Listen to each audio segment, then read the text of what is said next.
할렐루야. 어제가 입추인데 가장 춥네요. 또 이 추운 새벽에도 하나님 앞에 달려 나오신 모든 분들에게 오늘 이 하루도 성령 충만하시길 축원합니다. 성령님과 함께 하나님과 함께 승리하실 줄로 믿습니다. 자, 오늘 18장 내용도 꽤 짧은 내용은 아닌데요. 이 32구절의 18장의 이야기는 하나의 속담에서부터 시작합니다. 이스라엘 백성들이 에스겔과 함께 바벨론으로 포로로 잡혀가서 그 포로에 있는 그런 이스라엘 포로 공동체가 바벨론의 포로 공동체 안에 한 가지 그 속담이죠. 여기서 속담이라고 표현되어져 있는데 하나의 속담이 회자되고 있었어요. 그런데 그리고 속담이 그럼 이스라엘 바벨론에 있는 포로 공동체에게 긍정적인 영향력을 준 거예요? 부정적인 영향을 준 거예요? 부정적인 그러한 영향력을 주었던 하나의 속담, 그게 2절에 나오죠. 그 속담이 뭐죠? 2절에 볼까요? 너희가 이스라엘 땅에 관한 속담에 이르기를 아버지가 신 포도를 먹었으므로 그의 아들의 이가 시다고 함은 어찌 됨이냐. 이런 속담이에요. 아버지가 신 포도를 먹었는데 누구 이빨이셔? 아들의 이빨이시다. 이게 말이 되는 건지. 이 속담에 어쨌든 이 속담이 그 포로 공동체 안에 회자가 되면서 그것이 이제 하나님 앞에 그들의 신앙을 세우는데 굉장히 안 좋은 그런 장애물이 되었죠. 그러면서 오늘 이 모든 구절의 결론은 이거예요. 하나님 말씀하시고 싶은 결론. 뒤에 여러 가지 내용들이 많이 반복이 되지만 한마디로 정의하면 3절이에요. 주 여호와의 말씀이니라 내가 나의 삶을 두고 맹세하노니 뭐예요? 너희가 이스라엘 가운데서 다시는 이 속담을 쓰지 못하게 되리라. 못하게 되리라는 말은 이 속담을 쓰면 안 된다. 이 속담은 옳지 않다. 다시 이 뭔가를 너희들의 신앙적인 태도와 그리고 입장을 다시 정리해야 된다라고 하는 말씀. 오늘 이 말씀을 하시고 싶고 또 이것을 계속 반복해서 이것을 설명하고 있고 하나님의 결론을 지어 가고 있는 것이죠. 아버지가 신 포도를 먹었는데 왜 아들의 이가 시냐? 여기서 말하는 이 속담의 해석은 이거죠. 아들이 신 포도주를 먹었다. 아버지는 말하면 조상을 말하는 거야. 이스라엘의 조상들. 그리고 신 포도를 먹었다라고 하는 것은 뭐 고난을 말하는 건데 어쨌든 간 아버지가 죄를 지은 거예요. 신 포도라는 건 죄를 지은 거예요. 조상이 죄를 지었는데 그 죄값을 누가 받는 거예요? 지금 이 자손들이 받고 있다, 그 얘기예요. 이런 속담이 포로 공동체에 회자가 됐던 이유가 뭘까? 크게 세 가지로 이렇게 얘기할 수 있는. 첫 번째는 뭐냐면 지금 이스라엘 백성들이 바벨론으로 포로로 잡혀와서 얼마나 힘이 들어요. 고난과 고통을 받고 있잖아요. 그런데 자신들이 당하는 이 타향살이, 이 고난의 이유가 누구에게 있다는 거예요? 자기들에게 있다는 거예요? 조상들에게 있다는 거예요? 그러니까 자기 조상들이 잘못해가지고 자기들이 고난받는다, 이 얘기예요. 거기 자신들의 고난을 그렇게 핑계를 대고 합리화를 시키고 있는 거예요. 두 번째는 뭐냐면 그렇게 조상 탓으로 돌리는 이면에는 또 하나님에 대한 불평이 있는 거예요. 뒤에 보면 29절에 보면 뭐라고 말하냐면 그런데 이스라엘 족속은 이르기를 주의 길이 공평하지 않다 하는도다. 이스라엘 족속아 나의 길이 어찌 공평하지 아니하냐라고 하니까 왜 하나님이 공평하지 않다고 얘기하는 거예요? 지금 이스라엘 백성들이 조상 탓을 하면서 동시에 하나님 탓을 하는 거예요. 하나님은 공평하지 않다. 왜? 아니 조상이 지은 죄를 왜 우리가 죄값을 받아야 됩니까? 이거예요. 그러니까 하나님 공평하지 않은 것이다.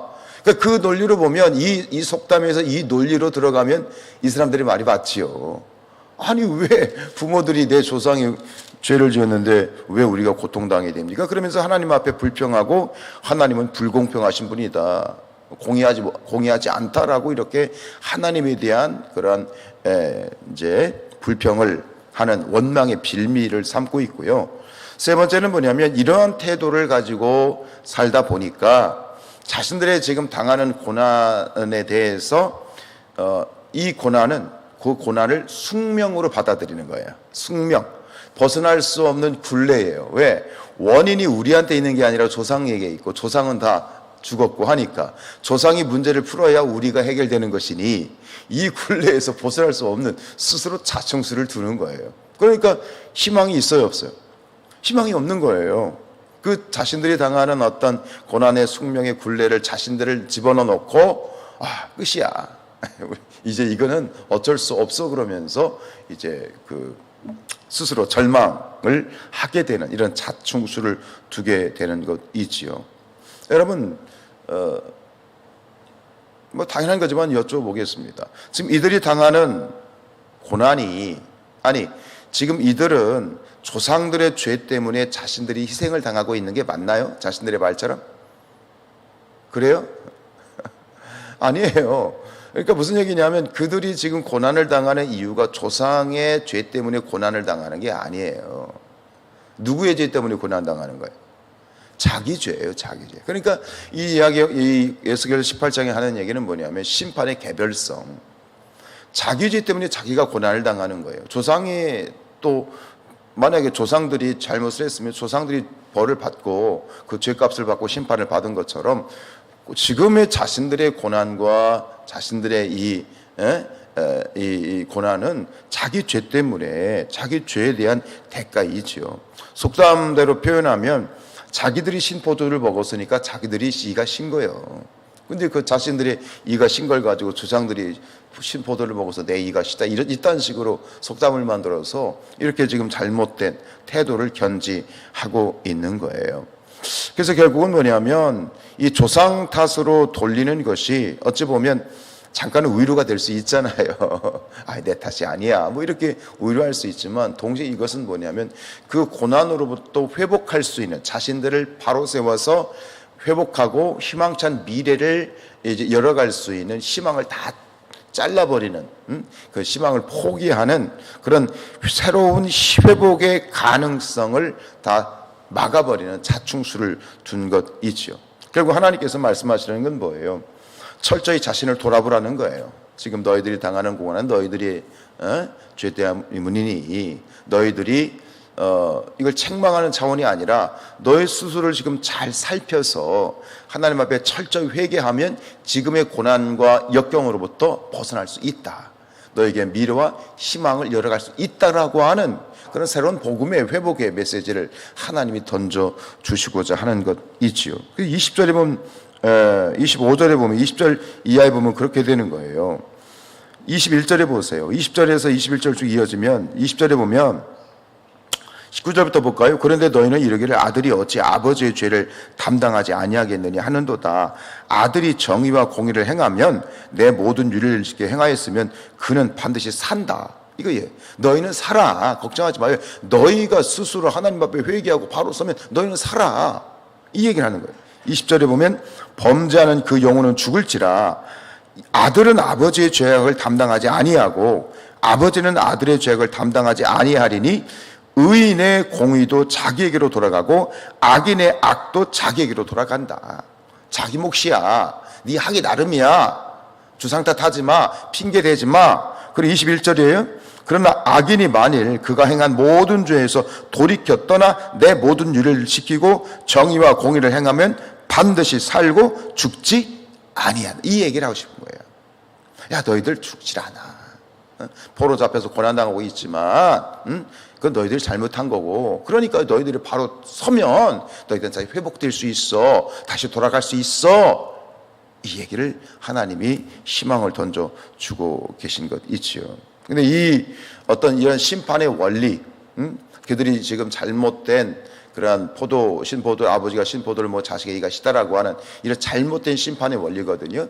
이 원리가 이제 죄악에 대한 개인적인 책임, 개별적인 심판에 대한 이 심판의 원리는 신명기 24장 16절에서 이미 소개가 되고 있는데 신명기 24장 16절에는 이렇게 돼 있어요. 아버지는 그 자식들로 말미암아 죽임을 당하지 않을 것이고 자식들은 그 아버지로 말미암아 죽임을 당하지 않을 것이니 잘 들어보세요.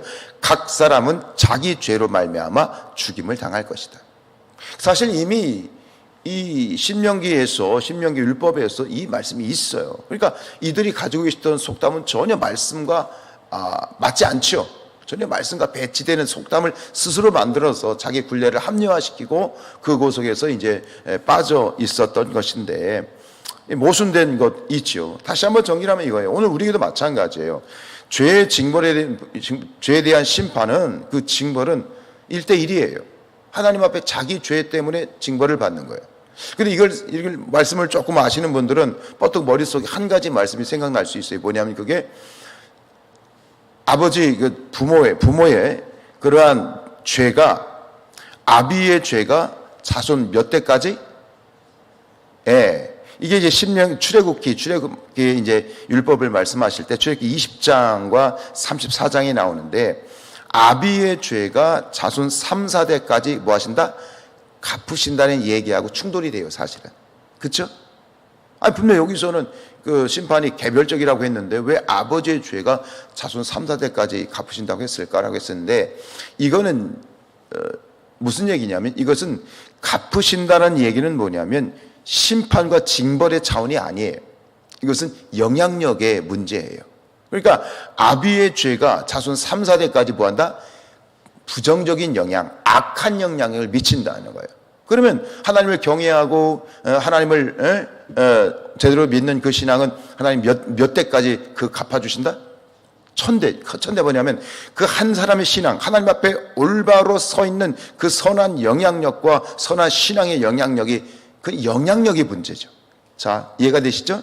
이것은 3, 4대까지 갚아주신다, 1000대까지 은혜를 갚아주신다라고 하는 건 뭐냐면 심판과 징벌의 차원이 아니라 무슨 차원이다? 영향력의 차원이다. 여러분, 다윗 한 사람의 신앙의 그 영향력이 몇 대를 간다?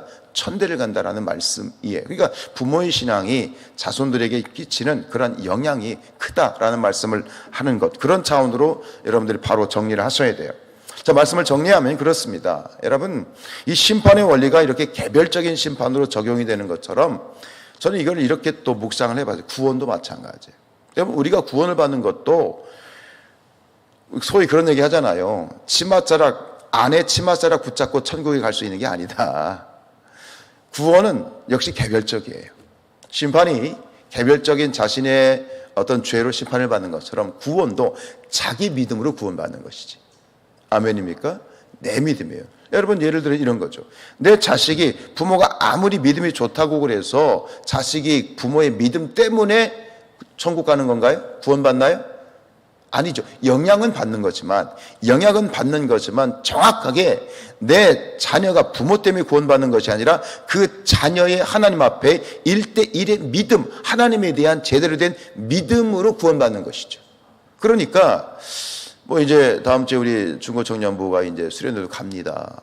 그런데 그래요. 자녀의 믿음은 하나님 앞에 독립성을 가져야 돼. 독립된 믿음을 가져야 돼. 자기 스스로가 마음으로 믿어 의에 이르고 입으로 신하여 구원에 이르는 거죠. 즉 내가, 자녀들이 자기의 정확한 신앙의 고백을 가져야만 구원을 받는 것이지. 그러니까 우리가 자녀들을 보면서 단순히 자녀들을 위해서 기도하는 것도 중요하지만 그 고백을 이끌어내야 돼. 이끌어내야 돼. 너 하나님 믿니?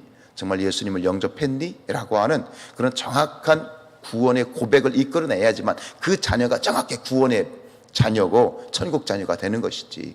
이것도 역시 뭐예요? 심판의 개별적인 그러한 차원처럼 구원도 개별적인 구원이니 우리가 그냥 두리뭉실하게 넘어갈 것이 아니라 우리 주변에 있는 자녀들이나 또 우리가 구원하고 싶은 그러한 영혼들에 대해서 정확하게 이 고백, 구원의 이 영접의 그러한 고백이 있어야 될 줄로 믿습니다. 아무쪼록 우리의 어떤 오늘 신앙이 어떤 핑계를 대는 신앙이 아니라 정확하게 하나님 앞에 나와 하나님과의 관계에 입각해서 오늘도 그 믿음으로 말미암아 승리해 나갈 수 있는 저 여러분의 신앙이 될 수 있기를 주님의 이름으로 축복합니다.